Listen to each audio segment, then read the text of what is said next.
2024年12月24日，我们去了科罗拉多大峡谷。从威廉斯到大峡谷国家公园，又去了鲍威尔湖、格兰大坝。大峡谷国家公园是1979年批准作为自然遗产列入了联合国科教文组织世界遗产名录。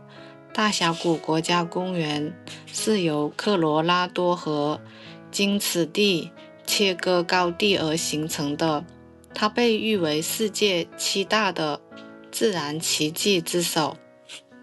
大峡谷国家公园是位于美国西南部的国家公园，在1979年被列为世界自然遗产，以深达1500公尺，由科罗拉多河耗费万年所切割出来的科罗拉多大峡谷景观闻名世界。位于美国亚利桑那州的西北角，整个大峡谷走向为东西向，总长有454公里，宽度从最窄的6公里到25公里，将大峡谷分为南缘跟北缘。整个国家公园总面积为1217403亩，在地形上是高原的地形，该地的高原称为凯巴布高原。大峡谷国家公园是1908年美国总统罗斯福所提倡与规划的，当时只叫做国家纪念公园。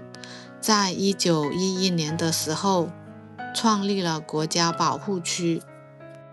1919年的2月26日，经过美国国会的法案通过，正式将大峡谷最深、景色最壮丽的一段，约有170公里长度的区域，成立了大峡谷国家公园，并建立起步道系统、生态与地质学的教育研究系统。目前，大峡谷国家公园是全美最受欢迎的国家公园之一。据统计，每年的参观人次有400多万人。大峡谷国家公园分为南北2部分，南园一年四季开放，有许多游客服务。北园的海拔比南园稍微高一点，冬季下雪较厚，因此只有夏季开放。自然环境也保持相对的原始，没有任何的公共交通可以抵达。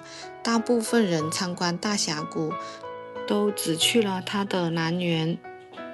大峡谷的南缘距离内华达州的拉斯维加斯及亚利桑那州的凤凰城车程约5小时。此外，大峡谷的南缘还有火车站和小型的飞机场，可以乘观光火车、大峡谷铁路或者驾驶私人的小飞机抵达。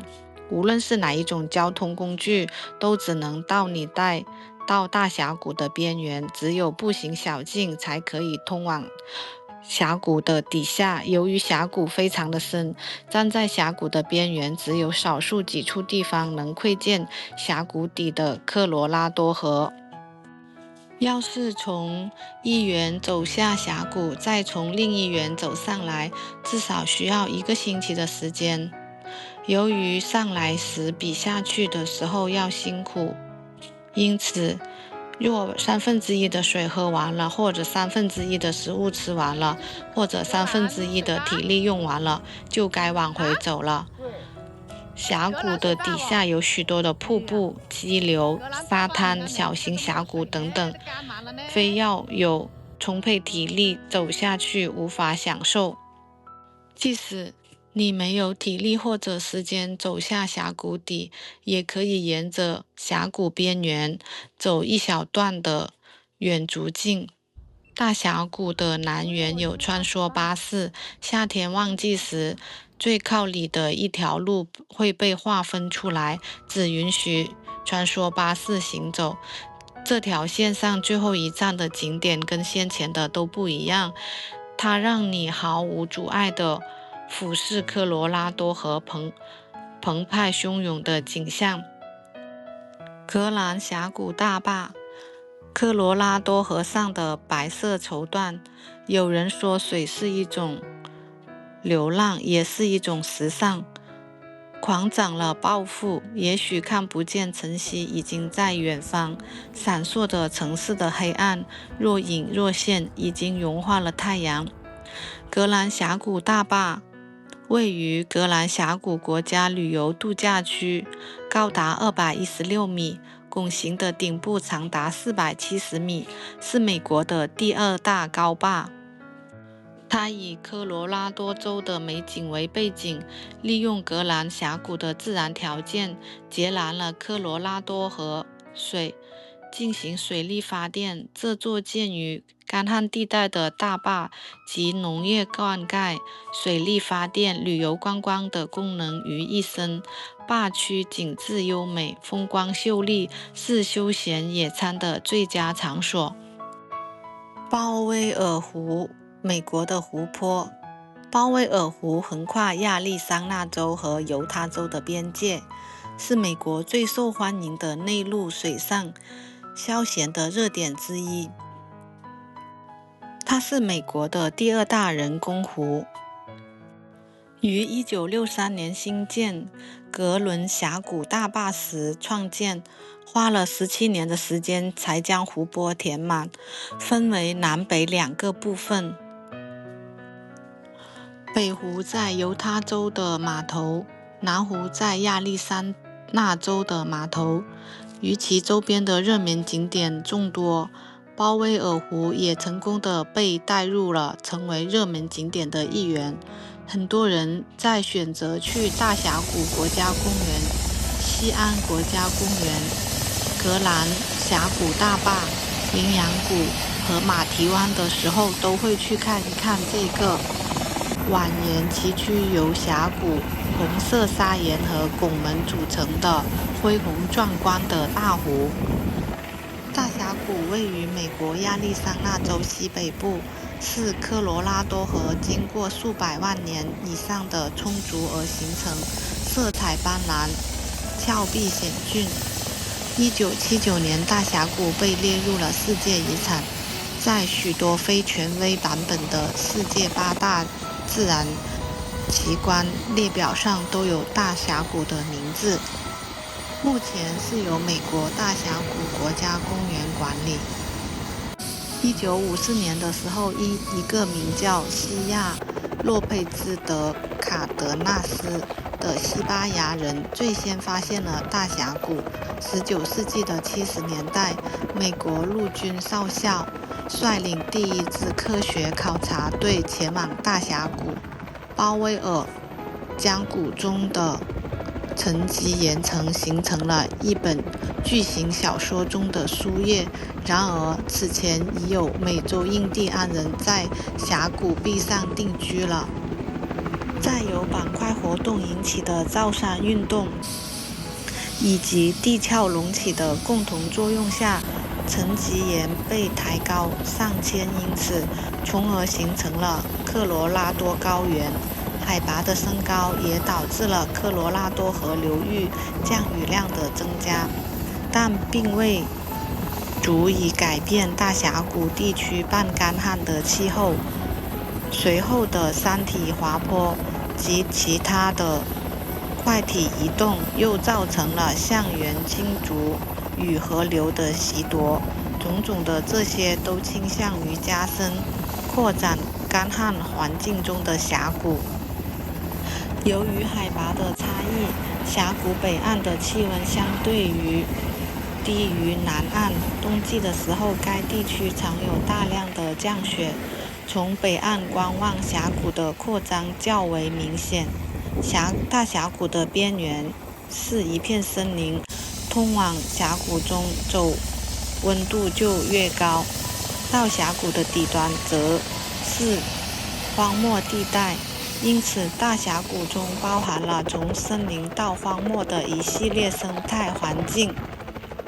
国家公园内的植物多达1500种以上，并有355种雀鸟、89种哺乳类动物、47种爬虫动物、9种两栖类动物、17种鱼类生活。其中，第26任美国总统西奥德·罗斯福也是大峡谷的众多热爱者之一。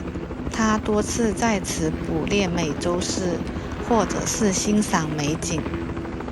科罗拉多河盆地是大峡谷的一部分，已有4000万年的历史，但是大峡谷的本身历史或许还不到600万年。